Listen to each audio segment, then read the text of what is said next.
How's it going, my G's? I just made a bass which I called the Tony Adams bass, which sounds pretty dope. And yeah, have a little listen to it first. It sounds like this.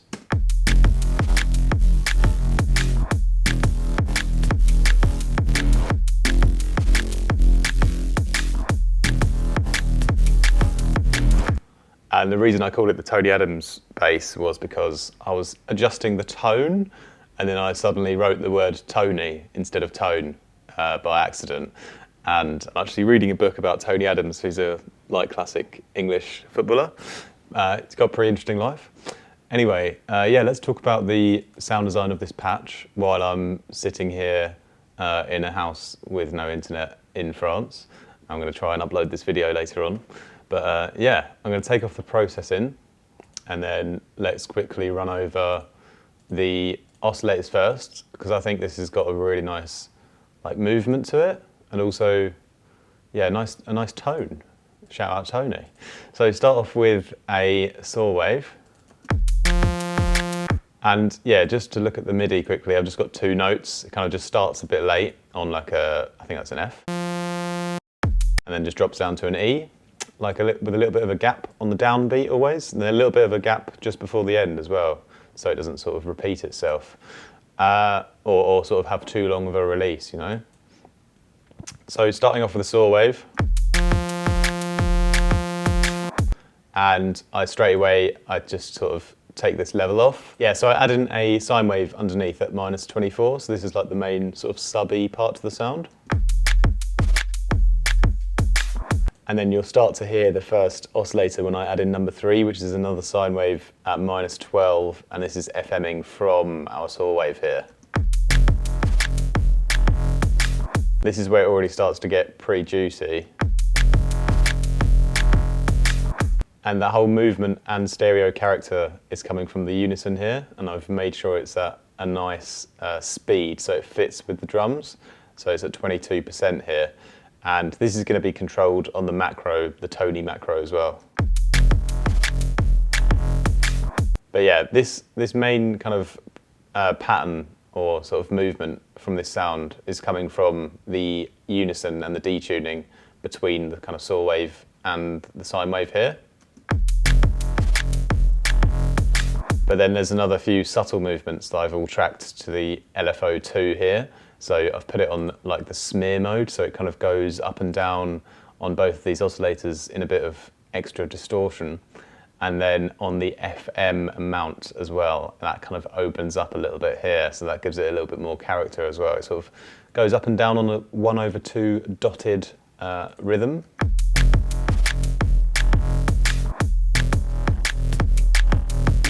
But you can hear those subtle kind of movements in the sound, how they're sort of fitting to the beat, and that is essentially coming from just fine-tuning the unison. Because there it sounds a little bit lazy, but at 7 it's got a nice kind of, overall kind of rhythm to it. And again, I sort of fine-tuned it with the percentage amount. So here at 22, it really sort of snaps to the beat. So at that point, the next part is to sort of just emphasize the sound and give it some more detail. So I've got a bit of white noise here, and this is just going to FM in on my low sub here on the FM sample, and it's a really small amount. It's like 4% or something like that. But it just helps to blend in that high-end kind of saw texture that we've got with a bit of a natural finish, so it's not quite as harsh on the ears. So it's really important, that little step. Then I've got a little bit of a filter, which is just emphasizing a little bit of the low mid-range on this oscillator here, and that just goes up and down, but it's mixed in a really small amount.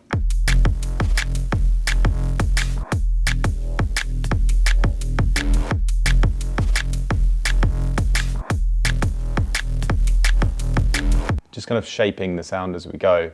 And then, yeah, with regards to Tony, he actually, the main sort of thing that happens, you can see here on the FM amount of oscillator 2, that's going to change here along with the speed of the detuning, and one more part in the effects later on, but that's going to change the character of Tony.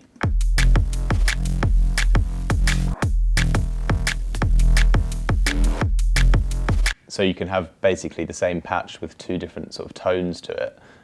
So it's kind of when he's like sober or when he's drunk, I suppose.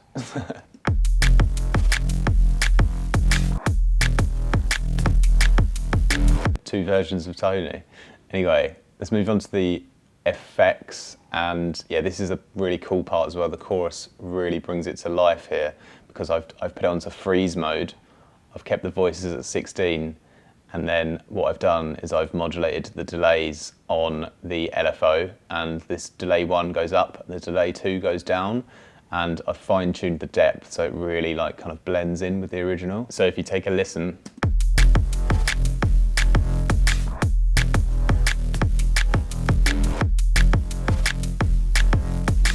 it really still feels like one unit, but it's got a lot more detail and width to it now, which is really sick. And then I've got a compressor, which I've opened the floodgates on. And then on the mix, I've just mixed in a little bit of it on the LFO again.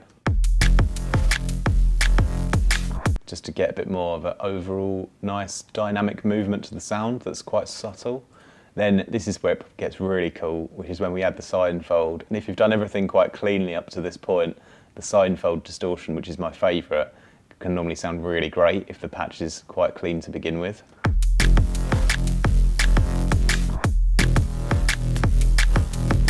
So it gets really, really juicy there. I might drop this one for free, or I might save it for a next sample pack, so I'm not sure yet. But hopefully you can sort of recreate it with me though, if you sort of pay close attention.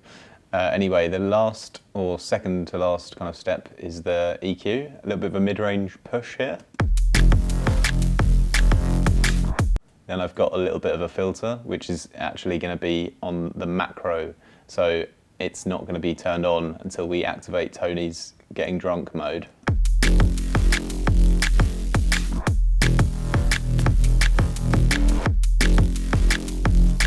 So when Tony has a drink, he basically, he activates the filter, he does all kinds of stuff, he changes the FM amount, and he changes the speed of the detuning. So that's how you get his secondary state.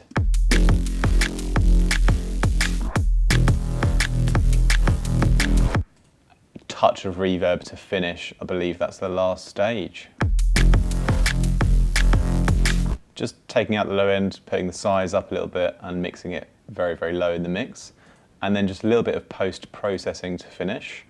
I've got the fire mode on here, and it's a multi-band free saturation. In the top half, I've just added the arctan soft clipping, driven it up a small amount, and then just mixed it in on the dry wet knob here, so it's just a little bit of an extra boost.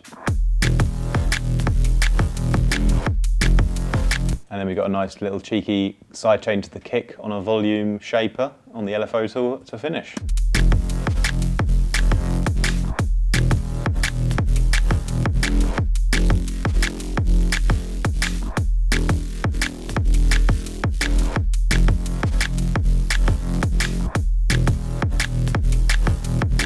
But yeah, really nice movement and tone overall. And again, just a combination of getting the right balances between the frequency modulations of the sine waves and the saw waves, and the right pitching, using a couple of little effects, modulating just a little bit the FM amount just on one of them here in this case, this one here that created the tone, and then shout out to tone, and then yeah, really emphasizing what we've already built upon by using the chorus on the freeze mode and tracking it with our modulation by changing the delays in time with everything else, and then a little bit of parallel kind of compression, which is basically a saturation at this point. And yeah, Seinfeld, definitely my favorite distortion, especially when you've done things cleanly enough in the beginning. When you drive it here, then afterwards, it can really bring out some nice, like, crunchy harmonics. Almost in the low end as well. It keeps the low end, makes the low end sounds better. Yeah, a little bit of a mid-range push, like I said before, and that's basically the Tony Adams bass.